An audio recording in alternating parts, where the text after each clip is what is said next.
मणिपुर से यामना पिकपा लमदम ममने बिसि मियामना खंगरबो फमने मसी पिक्चरगसु मसिदा थोइबो वाथो लांथोक्सिगी हाइरगदि अतुकि मतिक चावबो लेबा अमगी मोंगदा लेरे मसी करिगिनो हाइबाय मपुंग वैना कोइ मणिपुर थोइबा प्रॉब्लम सिंग सी मणिपुर खुंदामनेबा कांगलु फुरुप सिंग सी अमगा थाजनबा वालकपा कांगलु फुरुप द युमफम ओइबा ऑर्गेनाइजेशन क्या सेमनरकपा अदुगा मागी मागी कांगलु खगदगी ओइबा अदुगी याय फरगा लोइरे आई कांगलु द महेले आई कांगलु ना डोमिनेट तगदबनी अतई कांगलु खंगदि हाइबगी वाफम मयाम चनरकपनेबा मधुदुना मरुम ओरगा मणिपुर अवाय प्रॉब्लम थोइनी अदु मणिपुर दा कांगलु की मिंग सेम्बो ऑर्गेनाइजेशन मयाम अम लई हारिबा कांगलु की मिंग सेम्बो ऑर्गेनाइजेशन सिंजे यामना कांगलु मागी कांगलु तुगी खक्किंग येगा तो कांगलु की थबक तौनदे अदुबो all Manipur Meitei Pangan clubs organisation हारिबा ऑर्गेनाइजेशन असिदी पांगन की मिंग दा सेमजरगसु अदुगुंबा मणिपुर की अपुनबगी थोरम तौदा कयादा लेबाक की ओइबा इशू कयादा लेबाक की अपुन बसक्तम गाना भनबदा लेबाक की अपुन बसक्तम सिंगरप कया थिंगमिनबदा अदुम थौदांग यावदुन लाए अदुना अदुगुंबा सुकुंबा मणिपुर की अपुनबगी वखलोना थबक तोइबा ऑर्गेनाइजेशन कया से अखोई अमुकोजु मणिपुर की अपुनबगी थबक तोगिरिबा ऑर्गेनाइजेशन अमा ओइबना सुंबा कोई समिन नजरगा खुचमनबा सुमाइना मणिपुर की अपुनबगी ओइबा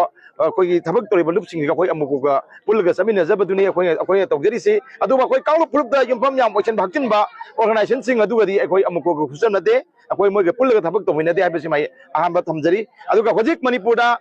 थोइबा प्रॉब्लम सिंग असे अवाना की थोदोक सिंग से कोई आर्टिफिशियल ना यामने इसाना सेमजबा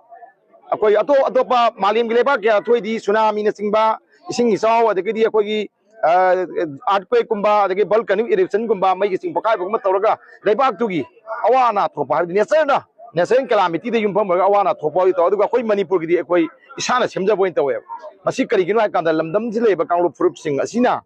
अखोई खनगदा वाखल अखोई लमदम जि हिमिनरिबा कोइसि अमतनी अखोई पुन्ना हिमिनर कांदा नुक्सी जाना कांदा लेबाक सि साखोटकदबनी अखोई पुन्ना मग याय फमिनगदबनी अखोई पुन्ना मग इंगतप पुंसी मइंगमदे हिंगदनाय वाखनजे मसी खनदे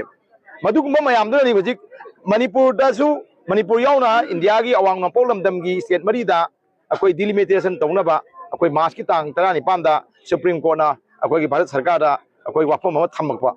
मदुगी मतुंगना था होंगी मनंगदा डिलिमिटेशन तौनी तौगदबनी हाय कांदा मणिपुर की मियामना यानिंगदिसे करिगिनो हाय मतमदा हानना डिलिमिटेशन सिगदिगी खोदोंग जाबा लौनबा लुमकपा कांबू अमा लेरकपा मरमदी डिलिमिटेशन हायबसी लेरिबा मीगी मिसिंगदो होलगा पार्लियामेंटरी अमदी अखोई असेंबली की सीट सेमकदोइनेबा औदरी मज पॉलिटिकल पावर फंगना माई काउंटर पॉलिटिकल पावर फंगनाबा मी मयाम हप्तनबा सेदा हप्तनलगा अदमाइ तौरगा सेमकपदो हानना सेंसस साइबसिदा मधु हाना तौथिनगरेबा मिकोक थीबा लापो मतंदा गवर्नमेंट की लाइबा ऑफिशियल सिंग अदु थमोय सेंगना खुल खुंदा युम चललगा अखोई मिसिंग मिकोक थियनबगी मोता कनागुंबा कांगलु फुरुप द युमफम ओइबा अदुगुंबा ऑर्गेनाइजेशन नत्रगा खुलाई पाइबा कांबु सिंग अदुना हारिबा गवर्नमेंट ऑफिशियल सिंग अदो मफम अमा टेबल अमदा फमगा सुमाइ यु सुमाइ तगदमनी सुमाइ पांजलो हाइबा तौगिबदुना याम अंगकपा मोंगदा मालेम की मियामना ताबदा उबदा ngakadawa mongda bising hekpa mafum kayam yawre adu haw madu akoina admai asoi mayam leire handa gauna yetana madu chumthona haiduna su laibani karamba mongda kayam soigi haibasi chahi amada mama amana angang ahum mari popagi thakta mising hekpa mafum yam yawri si oiroidaba malem gi mafum amada oirodaba atungda ju oirodaba mamang su oigiraba thokdokse si manipur thoyeba karigino akanda kadumba kaulu furupta interest leiba magi kauluptuna dominant oiba community oina ba honakba masagi asengbadadi leitaba adumba kaulu kya khonarapaleba ane nakal amaromdana adumba khoi yumno naiba leba khingdagi mising mayamam changalaga akhoigi voter card sajlakpa adagi khoi voter card sanaba adagi aadhar card paina lummaga leba kangbu amal isalaga kari gina kanda magi kauluptuna akhoi shakti paigadabani political power paigadabani akhoina matigi lamdam sigi pangan kanba khupu community am oigadabni haibagi wakhalon sagadarakpana neba aduna delimitation की वाफम अमा लापदसु अखोई मणिपुर की मियामना यारोय हाइसि अदुम फजगबा delimitation की वखलोन मदुगी spirit एदो Manipur ओइरोय हाइसि कैंगागंदा हाना census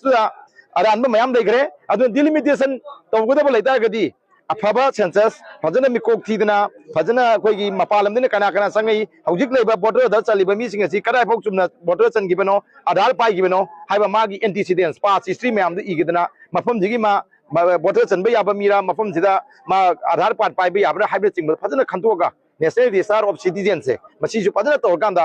खंतोपा याबा खंतोगा कोई तसेंग बा ꯂꯝꯗꯝꯁꯤꯒꯤ ꯃꯤꯗꯣ ꯃꯗꯨ ꯑꯣꯏꯐꯝ ꯊꯣꯛꯄ ꯃꯤꯁꯤꯡꯗꯨꯗ ꯃꯁꯤꯡ ꯊꯤꯔꯒ ꯃꯗꯨ ꯁꯦꯟꯁꯁ ꯇꯧꯔꯒ ꯃꯗꯨ ꯌꯨꯝꯐꯝ ꯑꯣꯏꯔꯒ ꯗꯤꯂꯤꯃꯤꯇꯦꯁꯟ ꯇꯧꯒꯗꯕꯅꯤ ꯃꯗꯨ ꯅꯠꯇ꯭ꯔꯕꯥꯎꯗꯤ ꯗꯤꯂꯤꯃꯤꯇꯦꯁꯟ ꯇꯧꯕ ꯌꯥꯔꯣꯏ ꯍꯥꯏꯕꯁꯤ ꯑꯃꯨꯛꯀꯣꯒꯤꯁꯨ ꯄꯤꯔꯦꯞ ꯂꯩꯖꯔꯤꯕ ꯑꯗꯨ ꯃꯅꯤꯄꯨꯔ ꯃꯤꯌꯥꯝꯁꯦ ꯂꯥꯎꯔꯛꯏꯁꯤ ꯃꯁꯤꯒꯤꯅꯦꯕ ꯃꯁꯤ ꯑꯗꯨꯅ ꯑꯩꯈꯣꯏ ꯂꯝꯗꯝꯁꯤꯗ ꯍꯤꯡꯃꯤꯟꯅꯔꯤꯕ ꯀꯥꯡꯂꯨꯞ ꯈꯨꯗꯤꯡꯃꯛꯁꯤ ꯑꯩꯈꯣꯏ ꯃꯇꯨꯡ ꯇꯥꯔꯛꯄꯗ ꯍꯦꯟꯅ ꯅꯨꯡꯁꯤꯅꯕ ꯄꯨꯔꯛꯁꯤ ꯍꯥꯏꯔꯒꯗꯤ ꯀꯜꯆꯔꯦꯜ ꯄ꯭ꯔꯣꯒ꯭ꯔꯥꯝꯁꯤꯗ ꯑꯃꯒ ꯑꯃꯒꯤ ꯑꯦꯛꯁꯆꯦꯟꯖ ꯇꯧꯅꯕ ꯑꯃꯒꯤ ꯊꯧꯗꯣꯛ ꯋꯥꯊꯣꯛ ꯑꯋꯥ ꯑꯅꯥꯗ ꯍꯪꯅꯕ ꯑꯗꯨꯒꯨꯝꯕ ꯑꯃꯒꯤ ꯂꯩꯇ ꯂꯥꯏꯔꯗ ꯑꯃꯅ ꯃꯇꯦꯡ ꯄꯥꯡꯅꯕ ꯑꯩꯒꯤ ꯀꯥꯡꯂꯨꯞꯅ ꯃꯍꯦꯜ ꯍꯥꯏꯕ ꯋꯥꯈꯜ ꯊꯥꯗꯣꯛꯅꯔꯀꯥꯟꯗ ꯑꯩꯈꯣꯏ ꯀꯥꯡꯂꯨꯞ ꯄꯨꯝꯅꯃꯛ ꯅꯨꯡꯁꯤ ꯆꯥꯟꯅꯅ ꯍꯤꯡꯃꯤꯟꯅꯒꯗꯕꯅꯤ ꯑꯩꯈꯣꯏ ꯑꯃꯠꯇꯅꯤ ꯍꯥꯏꯕ ꯋꯥꯈꯜꯂꯣꯟꯁꯦ ꯈꯟꯃꯤꯟꯅꯔꯀꯥꯟꯗꯗ ꯑꯩꯈꯣꯏ ꯂꯝꯗꯝꯁꯤꯗ ꯌꯥꯝ ꯅꯨꯡꯁꯤ ꯆꯥꯟꯅꯕ ꯏꯪ ꯇꯞꯄ ꯐꯤꯕꯝ ꯑꯃ ꯄꯨꯔꯛꯀꯅꯤ ꯃꯗꯨ ꯅꯠꯇ꯭ꯔꯒꯗꯤ ꯀꯥꯡꯂꯨꯞ ꯑꯃꯅ ꯅꯝꯐꯨ ꯍꯥꯐꯨ ꯇꯧꯔꯒ